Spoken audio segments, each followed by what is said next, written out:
Қайырлы күн достар. Бүгін біз кешкі астың мәзірімен бөлісетін боламын. Қазір ең алдымен пирог жасайтын боламыз. 4 жұмыртқа және де 7 қасық қант саламыз. Салып болғаннан кейін миксермен көпіршігенше араластырамыз. Сосын сары майды ерітілген және де кесемен осындай бір кесе сүт құямыз. Және ұнға 5 грамм осындай бір пачкасын саламыз, және де разрыхителі бір үлкен қасықпен салып, ұнға араластырып алғаннан кейін барлығын салып миксермен тек қана осылай қолымызбен араластырып шығамыз. Қасықпен соңынан осындай сұйықтық болуы керек, өте қатты сұйық болмау керек. Әрі қарай менде палау тамағы басталды.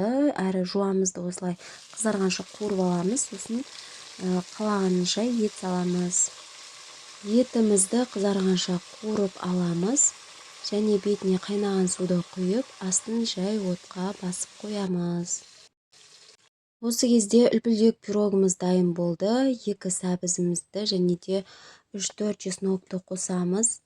Болгар бұрышын қосамыз. Барлығын майдалап турап алып, қайнаған суымызға салып, осылай барлығын салып араластырып аламыз. Паприка және де қара бұрыш, тұз қосып араластырамыз.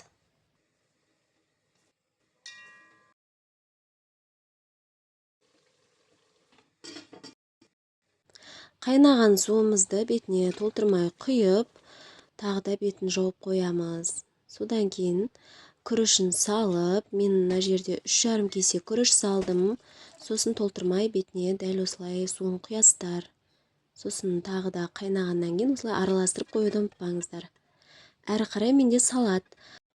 Яғни осы жаз мезгілінде жейтін салаттарымыздың бірі. Свежий салатты дайындадым. Өте дәмді керемет салаттардың бірі. Қызанақ, қияр және де жуа қосып алдым, және тұзын араластырасыздар. Біздің салатымыз да дайын болды. Міне менің палауым да пісті, салатым да дайын болды, және де үлпілдек пирогымыз дайын болды. Сіздер де кешкі асқа осылай ұсынсаңыздар болады. Сау болыңыздар достар.